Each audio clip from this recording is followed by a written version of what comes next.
everyone, and welcome back to the Walking Dead series by The Verdict Then. I'm your host, Nicole. I'm Gary. And today we are talking about The Walking Dead Season 10, Episode 19, entitled One More. We did do an instant cast this Sunday, so check that out if you haven't had a chance. Yeah, hopefully you checked it out. And Gary, has your opinion changed since then, now that we watched the episode a second time? No, I still think it was a good episode. It wasn't great, but it was good for what it was. I actually enjoyed it more the second time around. Maybe because I was for sure paying attention this time, wasn't distracted at all, like trying to tweet or look at online and what people were saying while watching. So some of the things that Pastor Gabriel said, as I mentioned on Sunday, usually I kind of tune him out, especially when he goes on his long tirades. But I actually paid attention, and I not necessarily agree with what he was saying, but I liked what he was saying. What'd you like about it? I like that we're about to get villain Pastor Gabriel. And I was thinking, like, it's been showing him slowly turn villain. Like, they're doing what Game of Thrones did to Khaleesi, but the right way. Like, how Game of Thrones turned Khaleesi so bad so quickly, it just wasn't done right. Here, with Pastor Gabriel talking, and then me going back, I did go back to watch the season finale of Season 8. And then now I'm on Season 9, just because, remember, we were saying, like, I can't really remember what happened back then. Seeing Aaron just lose his arm in episode 2, I think, of Season 9. And just remembering, and we haven't got there yet, but remembering what Pastor Gabriel did to that whisper that infiltrated them. You know, the fake doctor, well, he was a doctor or whatever. And just thinking back to Gabriel's past and some of the things that he's been doing over these last few episodes and these last few seasons. So you think he's transforming into the villain? He's transforming to a villain for sure. Why can't he just be getting his voice or getting strength? Because when we met Gabriel, he was weak. He was scared, weak. And since Rick left, he's kind of stepped up a little bit. He's become, I don't want to say the new Rick, but Rick-like. Like, he's not taking any chances, not trusting anybody. I'm pretty sure Gabriel, like, Rick has questions. He had questions. And I think Aaron still abides by those questions, because that's what Aaron did. He went out and he found people. Gabriel's not letting anybody back. You say one wrong thing, it's a no. I agree with them. They've been betrayed too many times. So I don't think we're getting villain Gabriel or the villain pastor. I just think Gabriel's getting stronger. Well, since this show is based on a comic book or a graphic novel, and going into the formula of other comic book / graphic novels, most of their villains start off weak. They don't go from weak to good guy. They go from weak to bad guy. Taking the Joker, he was sort of weak and you know, timid and not really using his voice and blah blah blah. And then when he finally does get his voice, he doesn't go, okay, I'm gonna use my voice. He turns bad. Taking the lady that we just saw in Wonder Woman, you know, the one that everyone sort of ignored. She didn't get her voice and become, okay, I'm strong now. She became bad.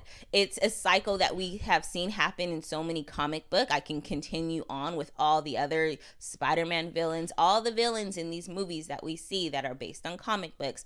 They don't get their voice in gum. Saying that is like saying Eugene is about to turn villain. Carol's about to turn villain. Carol has turned villain. And See, then she Eugene, hasn't turned I just villain. watched, thank you for bringing up Eugene's whack ass. Just once again watching Season 8, and like finally, yes, he fixes the bullets and he, you know, helps them. I'm like, Eugene has some nerve, like, to be showing his face around there. I'm so embarrassed. That was the master plan. The master plan was to get in there, infiltrate. But Eugene never found his voice. He's still a little punk. Look at him. He was just going full scared like 2 episodes ago when the stormtroopers came. So to me, Eugene's not a good example. He hasn't really found his voice. But I'm just saying, it's a prediction of mine that Pastor Gabriel is going to fulfill him. Yeah. But I really like this episode. There are some things I know we disagreed with, and we'll probably continue disagreeing with as we go on through the episode. But the dead family at the beginning, that was pretty sad. Like, we saw so many dead families, like at least 2 or 3. Well, there was just dead people throughout the episode because they were out in the real world, and there's dead bodies everywhere. Right. Which would be very scary. I don't think you can get used to ever seeing dead bodies just sitting there. Never. Yeah. So what do you think happened to that dead family? Do you think it's the Reapers? Has nothing to do with anything? It was just an unfortunate situation or a bad situation that happened, like it's happening everywhere? Probably just unfortunate. They're running out of food. They're running out of space. they're running out of friends. The family on the roof, that hit me a little harder than the other families because they had to sign "Help Me" or "Save us," and that gave me Katrina vibes. Oh. So it was sad just to see, the Save Us on the roof and see a family there, which they obviously committed suicide. Yeah. Or murder suicide or agreed suicide. Well, I'm glad you brought it up saying it reminded you of Katrina. It reminded me of season 1 Walking Dead when they had Merle. Because remember, there was someone chained besides the people that died. There was someone chained up as well. So obviously he must have been a threat. Well, I'm assuming he was like a threat to them or something. There was someone chained up on that roof as well. Still a walker in walker form. So I got season 1 Merle vibes, and I was like, first I was like, wait, what if that's Merle? I'm like, duh, Nicole, that's not Merle. That's not how his story ended. But that's what I thought of. When I saw the person chained and going back there, I thought more like I'm bit. I got bit. I'm gonna chain myself up so I won't hurt the rest of you. Oh, okay, yeah. Now maybe that makes a little more sense. Yeah, that can make that. Because sense. I think around that time, especially let's go back to the roof. They were looking for hope. They thought once you get bit and you start changing, there's going to be something soon. The CDC will come up with something to change you back. So a lot of people handcuffed themselves, and a lot of people handcuffed their loved ones. Like the governor. People like the governor. Yeah, maybe we can change. Right. And the same thing probably happened on the roof. They handcuffed their loved one, and when they realized help wasn't coming, no one was going to save them, that's when they did what they did. Right. I hope, especially with you bringing up Katrina and just seeing the Save Us, I hope if something ever does happen, no one, especially just seeing what happened in Texas, no one sits around waiting for someone to save them, because it's just like a sad situation that no one will come. Like if you're waiting for someone to come, it won't happen. Like that's the sad part, I think, is that the people had hope that someone was going to come, and clearly help never came. That's not the case in all situations. It's not the case. Because in Katrina, a lot of them were saved. A lot of them were helped. It may have took days, but a lot of them were rescued. Yeah, that's true. Well, Gabriel and Aaron, they look so exhausted. Like they're out looking for food. That's where we're watching them. We're looking for food. Maggie has given them a map to go check out some places. It's been 2 weeks. They haven't found anything. Although, once again, like I said, I'm watching the old seasons. They found seeds in season 9. I believe it was Anne, the garbage lady, that was like, oh, yeah, remember she was a teacher, whatever, which still cracks me up that a teacher went full-blown. Like, she went from being a teacher to, like, trash lady, say less words. Lot words don't make sense. Yeah, they found seeds at a museum or something. Museum. So okay. I'm like, what is happening? Not that I'm a gardening expert, actually don't know really anything about gardening, but like what's happening with those? Is this whisperers or saviors? What exactly? Just gatherers. People coming with their family, people collecting this stuff. Because I always thought you can take the seed and you just keep, like, once something grows, you can take the seed out of that and replant it. You can only plant so long a certain soil before the soil, you get all the nutrition out of it. The soil start going bad and turning before it's no longer good to plant on. We've seen that happen at I think the hilltop. Yeah. All right. Now, what I liked also about this episode is that at the beginning, Gabriel still had a little bit of hope. He's like, let's check the cars. One more. He kept saying one more. By the end, and then Aaron was like frustrated, like, I want to get back to my daughter, blah, blah. But by the end, it sort of switched. Like, I felt Aaron was the one that sort of had hope, because now he's looking at Gabriel like, what the fuck? And when Gabriel was like, we're good now, and Aaron's like, are we? Like, are we really good?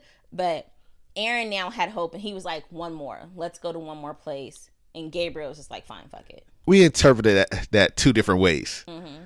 When he said, we're good now. He said, are we good? I took it as, are we good? Are we the good guys? Well, no, I took it that That's way, how too. I took it. I took it that way, too. I took it both ways. Like, I think Gabriel meant, okay, we're good, we're safe. But Aaron's like, good. Like, are we good? Like, really good people if we're doing this shit? Are we? Yes. Yeah. And I can't remember if it was Aaron and Gabriel. Like, did they both go to the Saviors when compound back in like season 6 or season whenever that was? Did they kill the Saviors in their sleep? Were they part of the group? Like, did those two go? I know that's reaching back even farther. Yeah, that's reaching. You know, I can't remember who all was there, but I can't say for sure that Aaron was there or even Gabriel. That just doesn't seem like something Aaron would be a part of. it doesn't. But then Eugene was there. Not Eugene, but Glenn was there. Right. Struggle Braids was there. That's something they definitely wouldn't have been a part of either if you think about it. You're right. All right, so another thing that happened to me that kind of led Gabriel on his role to becoming a full villain is like, you know, when you're having a bad day and like 3 things have already gone wrong, and then that one more thing happens and it goes wrong as well, and it pisses you off, and you're just like, my life sucks, why me? You know, all that stuff. I feel like that happened in this episode, and it even though it seems small and petty, to me it also contributed to Pastor Gabriel going villain. And that's when, like, he trips and falls in the mud. Well, it doesn't trip. Like, a walker pulls him down into the mud. He almost dies. But the map also gets ruined. And then he's like, fine. He agrees with Aaron because Aaron's like, no, we're going back. We're not going to be doing this without a map.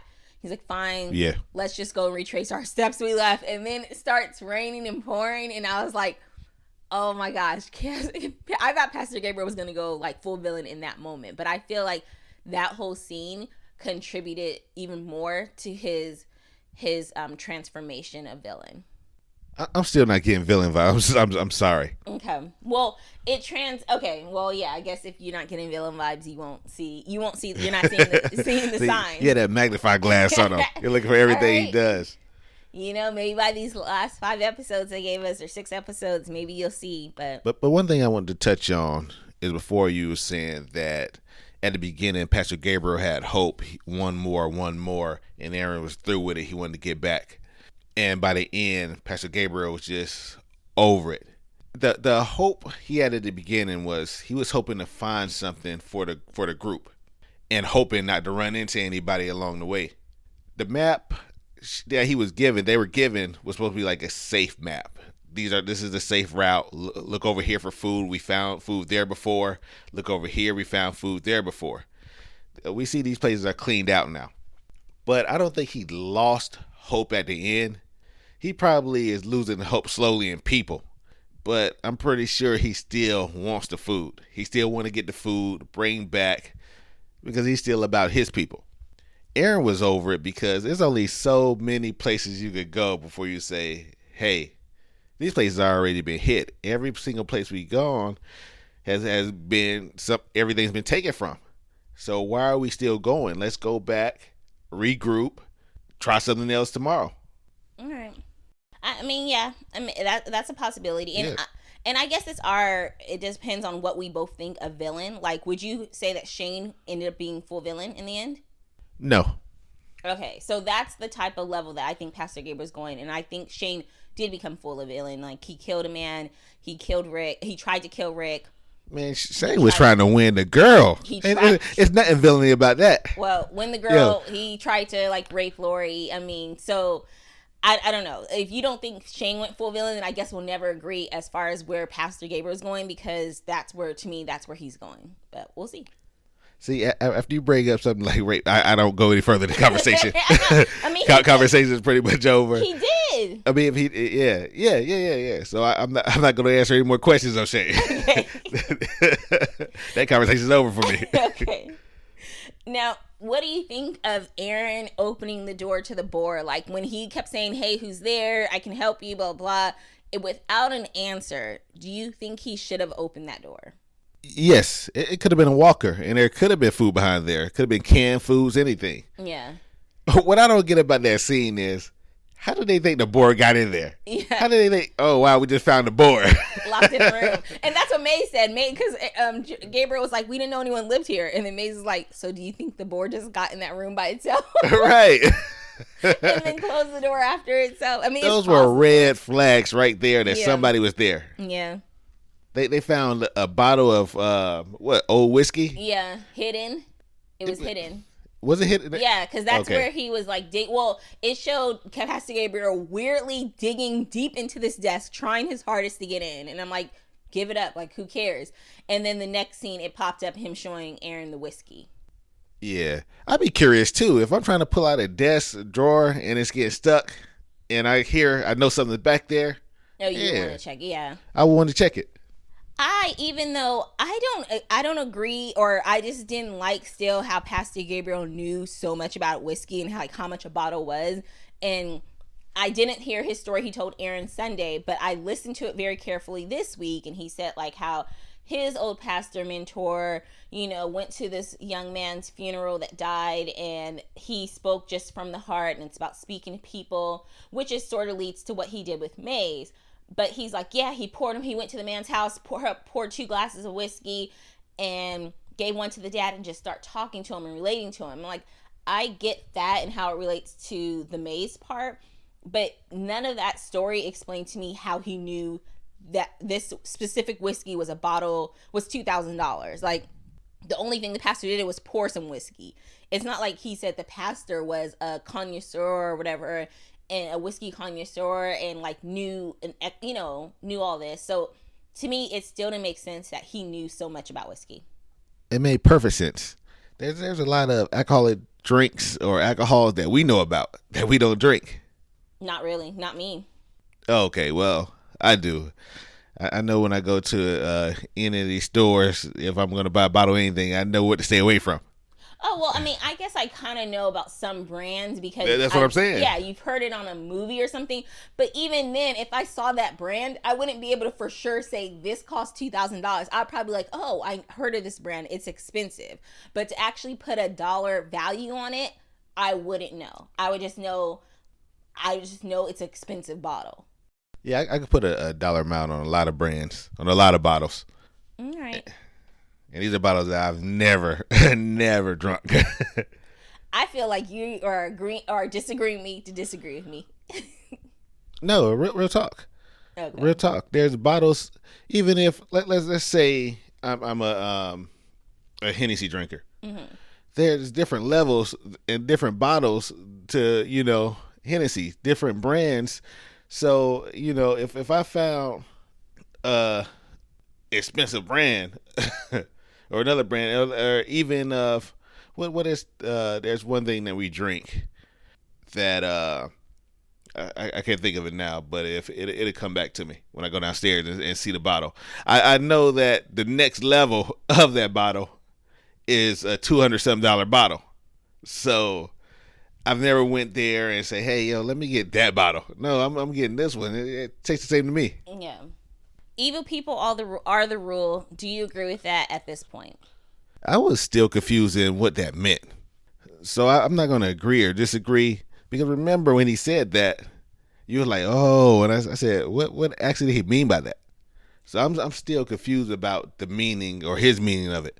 He's saying that evil people, you know how they go like a few bad apples or whatever. He's saying that the bad people aren't like few and far in between. They are the standard. If you see someone, 90% they're going to be bad. I do agree. If that's what he's saying, I agree. Yeah. He's saying they're not the exception, they're the rule. That's what's there. Absolutely. Because if you think about it, you wouldn't think our group was evil. But our group has done some evil stuff. Right. I think anybody could be the evil person to protect who they're with. Yeah. They could be the nicest group of people. What is the guy name who he couldn't kill? Morgan. Now he's killing left and right. But he will kill to protect his people or protect who he with. That doesn't mean he's a bad person. But I think anybody could be an evil person to the next group of people. Like if me and you are walking and it's just a zombie apocalypse, we're not bad people, but we're standoffish to another group, and another group, they might not be bad people. Yeah. But not knowing, especially right now, one of the groups is not going to leave that area. I think I do agree. Because at this point, anyone that's alive, they've more than likely had to have killed. Right. You had no choice at this point. I mean, it was, you had a choice. You can either die yourself or protect yourself. So you've had to kill. And the trust is gone. Yeah. And yeah, you can't just be like, oh, come on in. Now, maybe even if I think of like, oh, say if a family shows up, could you trust it? But I don't even know if you can trust that. You know what I mean? Because even the kids got to be badass, you know? So it's unfortunate. I don't know if I would say the people are evil. I would say that there are people out here that will do what they need to do to survive. So right. You got to be cautious. Rick's 3 questions aren't gonna be happening anymore. That's not anymore. Yeah. No. Now, I did like Maze. I kind of like what he was talking about. It's surprising because I went on his Robert Kirkpatrick, I think his name is Robert something. I went on his Twitter page just to kind of see what he's been up to, and his Twitter page is like the opposite of his character. It was like, you know, praise the Lord type of stuff. What else is it? It was like praise the Lord, family first, and, you know, American flag type. Oh, and then he has like a motorcycle, like a Harley Davidson shop or whatever. Which is funny thinking back to what Mike's comment was last week about the people that would be surviving. I was like, oh my gosh, his Twitter, not to judge someone by their bio, their Twitter bio, but I was like, American flag, okay. Trust, you know, God first, family first, and then the motorcycle. I was like, oh my gosh, all these 3 things separate are not red flags, but together there's so much. It's Survivor. Yeah, he's surviving it. It's like it's a vibe, you know. But so it was funny when I saw that, and then seeing his character was like, he was using the Bible for toilet paper, and when Morgan was trying to like teach him, like, or not Morgan, excuse me, Gabriel was like speaking, you know, religiousness. He was like, how does it feel to try to preach something you don't believe in? Like, it's bullshit. I thought that was bullshit that he said he used it for toilet paper. I did too, and I'm like, well, then why are you and then why is there only a few pages? Why are you? I would have jacked him up. Where's the marijuana? Take me there right now. Where's the trees? Where's your stash? I thought it was weird because I know Morgan. I don't know why I keep saying Morgan. I know Gabriel did not go through all the Bibles, but like the one he did pick up, it was only like a few pages ripped out of that one. So I'm like, do you only rip a few pages? That's like opening up a new roll of toilet paper and using a few, and then getting another new toilet paper and using a few. Wouldn't you use it until it's gone? I actually agree with you. And at the time, I thought that if there was pages ripped out the Bible, and yeah, it's funny to say, yeah, toilet paper. First, the 2 things I said when we was watching, I said toilet paper or he was rolling joints. Yeah. 1 or 2. But there's a third. He could have been trying to get into it, trying to get that spirituality. And you know when you're reading some and there's stuff you disagree with it, now you start ripping those pages like, oh, yeah, this is not true. This is false. This is this is right. That. So I think that he ripped pages as anger. But it still didn't make any sense because you're right. There was only like 3 or 4 pages ripped out of one. Now there's like 3 or 4 pages ripped out of the next one. And there's like a pile of Bibles with only a couple of pages ripped out. Right. So I wonder where the same pages ripped out. But, you know, we just assuming if we could, because we didn't see which pages they were, yeah, or where did the Bible start after the page was ripped. I'm pretty sure if we get deeper into it and go back and pause, rewind, pause, fast forward, you know, we will see and we can make a better assessment of it. But I think the pages were ripped more of anger. Okay. And then when Gabriel was like, okay, when Maze was explaining the story with his brother, there's a few things, and I know you and I disagreed on this because we talked about it several times, but the first thing, before we get to why I call bullshit on why Gabriel killed Maze, is Gabriel starts yelling at Maze, and this is still why Maze has the gun on him. He's like, not everything has some weird meaning behind it. Not everything it like has, you know, your brother just betrayed you. That was it. It was not no sign from this. It was not, you know, something deeper. And I like that because as humans, I think we're always looking for motivation from someone. Why did someone do this? Why did this happen? Did this person try to screw me over? Is this the reason why? And it's like, sometimes, no, people are sometimes assholes because they're just an asshole. It wasn't personal. It wasn't on some deeper level. It just is what it is. I'm glad you got something out of that. I just thought it was a distraction. They were on the last bullet. The next bullet would have killed Aaron. I thought he was just yelling to kind of cause a distraction, cause a disturbance. So maybe Aaron could probably turn the gun on him, or Aaron could jump up. It was just a distraction. Yeah, and maybe I'm doing exactly what Gabriel said not to do or whatever. No, there's no deeper meaning into Gabriel's speech. It was all just a distraction. That's all it was, Nicole. There was no meaning behind it. Don't try to dissect that conversation. So yeah, that's a possibility. And then the biggest thing I think we disagreed on, and I watched the episode a second time and I paid so close attention, I feel, to what Maze was saying. And he never said he killed his brother's family. He never even said he killed his brother. He said after that, and after that happened, his brother came on a knife, and they said, "What did you do?" He said, "I handled it." What does that mean? I handled it. But he never implied that he killed the brother's family, even though Gary. So we were talking about, and Gary's like, "Well, we did see that he did kill the brother's family." But then I was listening closely too again. And technically, I don't know what the brother said before he killed himself. So, do we know that he killed the brother's family? Like, I know they were dead, but do we know that's how they died? Like, did he kill them? So, I just don't know. We're not taking any chances. And I just feel like Gabriel had no technically, I mean, yeah, it was just like thinking season 3 in the prison when that guy tried to make Rick get killed, one of the prisoner guys. And then after they killed all the walkers, Rick like stabs him in the head. Remember that? And we're like, oh, such a badass scene. So I get it because it's kind of like on that level. Like, what the fuck? You just had us tied up. You know, we ain't bringing back to our people. But I disagree with that. He said, hey, he killed his brother's family. We can't bring him back to our people. Because I'm like, wait, Gabriel, when did he say that exactly? I can't confirm or deny what he said. I just know someone's right. He wasn't right. Gabriel did the right thing. And do you think they were going to bring the brother back? Like, if the brother had never really took the gun and killed himself, do you think they would have actually took him back? Because to me, he would have been more dangerous than Maze. He was a better candidate. Nah, not if you've been locked up all that time. And excuse me, but like his mental, he wasn't in the right space. Someone like that could end up pulling a Lizzie. So I don't know. I thought Maze was a better candidate than his brother. No. After you try to kill somebody for eating your food, man, you know how many dead brothers and sisters I have? Nicole, we would be here talking right now. As many times you reach your hand in my plate. There is this famous story I told you, and this was years ago, No Apocalypse, where another guy ate another friend's carne asada burrito. If you're from California, it's a Mexican burrito.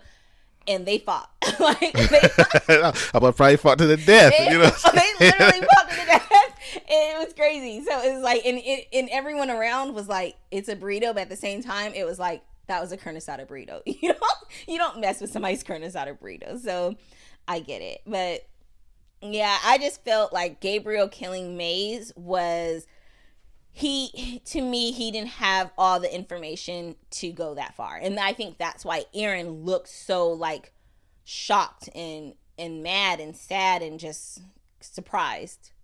Well, Aaron's getting a reality check. This whole episode is just a big reality check for Aaron, that the Aaron that they met is no longer there, or the world is no longer the same. You're not going out trying to save people now. You're going out to try to save yourself. Period. That's why he asked Gabriel, he said, you don't think it's going back? Hell no. Hell no, Aaron. It ain't going back. It's not going back. See, Aaron is losing hope slowly during this episode. Now when he finally get a little hope back, like, okay, we talked him down. Maybe we could bring him back. The guy got hit upside the head. Right. So with Aaron's arm, that's kind of sick. Now Aaron has to put that arm back knowing that it's probably already killed people, but knowing that it's killed someone.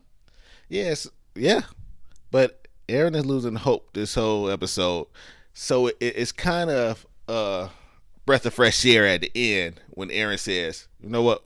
One more," because it's like all the hope is drained from him, and when they were about to leave the place, Aaron was like, "I'm done. Let's go back." Right. He was just over it. Right. So for him to say, "You know what, Gabriel? One more." That lets you know that he was losing, it was fading, but now he wants to get it back. He believes he can get it back. There's still hope for him. And that's why I think Aaron and Gabriel have switched places. Aaron has the hope. Gabriel is like, mm-mm. And now, especially when Aaron mentioned, I miss my daughter. I know you miss yours. I know last week I was saying like, well, I don't want this person to die because they have a young kid and this person has a young kid. I guess I didn't even think that Gabriel has now stepped into that dad role with Sadiq being gone and him, dating Rosita. Oh, so stepdaddies don't get enough for Father's Day? is that what you're saying? He is daddy now. He's not daddy. even stepdaddy. He is the dad. So I didn't even think of, I guess we haven't seen the relationship with him and that baby, so I didn't even think of him as like, being that baby's father, but that does change things as well. Right. All right. Well, if you guys would like to be part of the podcast, hit us up, dead@theverdictsin.com, or on Twitter @theverdictsin, or facebook.com/verdictsin, and we'll discuss it on the podcast. Today, for I Ain't Fearing Shit, Most Likely to Die, Gary, who do you got for I Ain't Fearing Shit? Gabriel all day long. You know what? Actually, both of them. You got to be some bold MFers to go in some place that's warm, but fire's already burning, eat the food that's already prepared for you, and get drunk and go to sleep. Yeah. How do you get drunk and go to sleep in somebody else's house that you robbing? So I have both of them for I Ain't Fearing Shit. All right. I am surprised that only 2 people are going out. It seems like it'd be groups of 4 or more at this point in the apocalypse. Like, keep it as many groups as possible. And then part of me feels like all the groups should connect. Like you're stronger together rather than having a hilltop or hilltop's not there anymore, but Alexandria and then the ocean side. Like, is there not a place for us all to get together? I think it's a strategy. It's a strategy because you don't want everyone in the same place. Then someone can just hit. Right. Okay. And then they're talking about no food, but does that mean the ocean has to run out of fish? Because we just saw Carol and Daryl hunting fish. If there's a food shortage, you need to go to Oceanside and hunt you some fish. Or just the river they were just at. Yes, or the river Carol and Daryl were at, yeah. But I think it's a shortage of maybe vegetables. Okay. Canned foods. I don't know. I mean, there could be a shortage of a lot of other things. You can't just eat fish all the time. Yeah, that's true.